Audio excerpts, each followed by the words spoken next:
Assalamu alaikum. I am Mariam Khan, RDN, working as a diet and nutrition coach at PRC. आज की मेरी audio hypothyroidism के बारे में है। हाइपोथायराइडिज्म एक कॉमन डिजीज़ है। औरतों में इसका पाए जाने की मिक़दार मर्दों की निस्बत ज़्यादा है। इस डिज़ीज़ में क्या क्या सिम्टम्स हैं, क्या रीज़न्स होते हैं, क्या उसके लिए आपको कॉम्प्लिकेशंस देखनी पड़ती हैं, उसका थोड़ा सा हम जिक्र करेंगे इस ऑडियो में। हाइपोथायराइडिज्म थायराइड की बीमारी है। थायराइड हमारा एक ग्लैंड है जो कि हमारे गले में मौजूद है।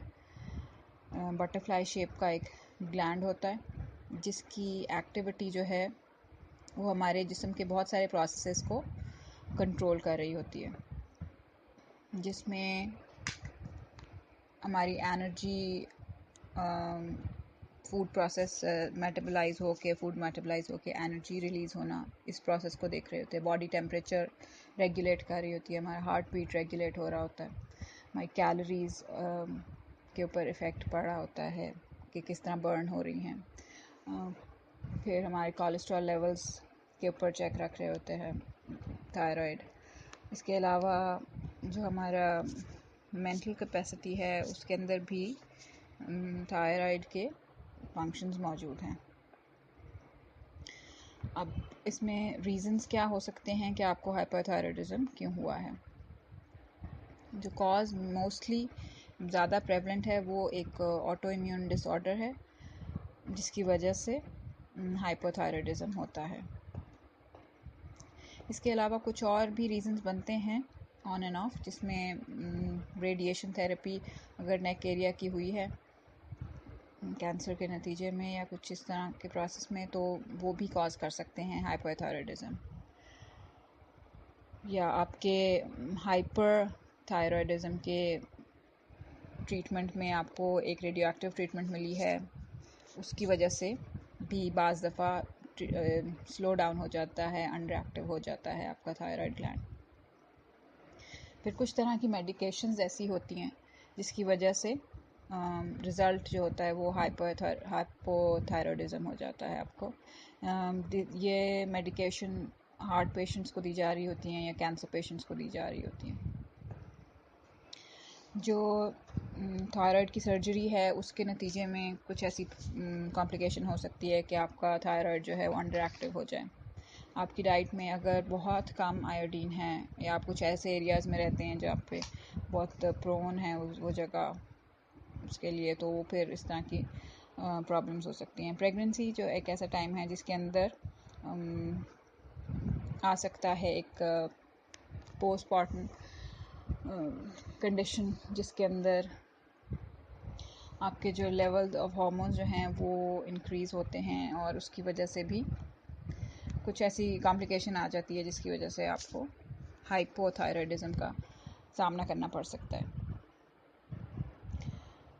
आपके और कुछ बॉडी में ऐसी ग्लैंड्स वगैरह, पिट्यूटरी ग्लैंड्स, उसमें कुछ डैमेज और कुछ डिसऑर्डर है, ब्रेन में आपका हाइपोथैलेमस है उसमें कुछ मसला है। सो ये छोटी छोटी रीजंस बन सकती हैं आपके हाइपोथायराइडिज्म के। अच्छा, अब ऐसे कौन से लोग हैं जो कि एट रिस्क हैं हाइपोथायराइडिज्म के।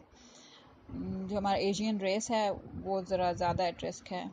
अगर आप एज कर रहे हैं, एजिंग के साथ आपको अपने थायराइड के फंक्शंस का ख्याल रखना चाहिए, क्योंकि people who are aging are more prone to hypothyroidism. अगर आपके बाल बहुत ज़रा जल्दी अरसे में ग्रे होना शुरू हो गए तो फिर आप भी एट रिस्क हैं, आप भी अपना ख्याल रखिए अपनी सेहत का।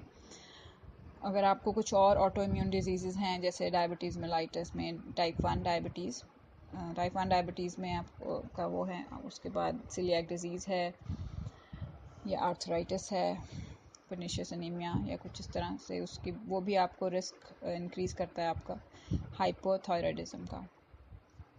डाउन सिंड्रोम या बाइपोलर डिसऑर्डर के पेशेंट्स भी एट मोर रिस्क होते हैं। अब हम सिम्टम्स डिस्कस कर लेते हैं कि वो क्या सिम्टम्स हैं कि अगर आपको नज़र आए तो आपको चेक कराना चाहिए अपने थायराइड लेवल्स। सबसे पहले फॉर वुमेन आपका चेंज होता है इन द मेंस्ट्रुअल साइकिल, उसमें चेंजेस आप देख रहे होते हैं। कॉन्स्टिपेशन आपको बहुत ज़्यादा रह रही होती है। इसके अलावा डिप्रेशन का आपको सामना करना पड़ रहा है, आपके बालों का ख्याल रखना मुश्किल हो रहा होता है क्योंकि dry hair and hair loss आपको देखना पड़ रहा होता है, स्किन बहुत ड्राई हो जाती है, आप बहुत फटीग्ड रहते हैं, ठंड आपको ज़्यादा लगती है, ज़्यादा सेंसिटिविटी हो जाती है, जल्दी आपको सर्दी लगना शुरू हो जाती है, आपका हार्ट रेट स्लो हो जाता है, एट टाइम्स आपका थायराइड ग्लैंड जो है वो स्वेल कर जाता है, गले में आपको गॉइटर जिसे कहते हैं, वेट गेन बहुत ज़्यादा हो जाएगा, या फिर अगर आप वेट लॉस के लिए कुछ एफर्ट कर रहे हैं तो कुछ आपको अच्छे उसमें रिजल्ट्स नहीं मिलेंगे क्योंकि ये हार्मोनल डिसबैलेंस आपको परेशान कर रहा है उसके अंदर। आपके हाथ और पाँव बहुत ठंडे रहते हैं, और ये इस तरह की चीज़ें हैं जो कि आप अपने उसमें सिम्टम्स अगर देखें तो आपको ज़रूर चेक कराना है। इसके अलावा अगर हाइपोथायराइडिज्म डायग्नोज हो गया है तो फिर आपके कुछ ब्लड टेस्ट मतलब वो करने के लिए, उसको चेक करने के लिए, ये सिम्टम्स देख के डॉक्टर उसको आपके हार्मोन्स लेवल चेक कराते हैं, TSH, T4, that's more of medical उसमें जाता है। कॉम्प्लिकेशंस आपको क्या हो सकती हैं हाइपोथायराइडिज्म के नतीजे में, अगर वो अनट्रीटेड रहे, आप उसको कोई मेडिकेशन नहीं ले रहे, तो आपको हार्ट प्रॉब्लम्स हो सकती हैं, इनफर्टिलिटी कॉज कर सकता है, ये आपके जॉइंट्स में बहुत शदीद पेन रह सकती है, ओबेसिटी ज़्यादा हो जाएगी आपकी, इस वजह से ये सब चीज़ें हाइपोथायराइडिज्म के उसमें अंडर जाती हैं।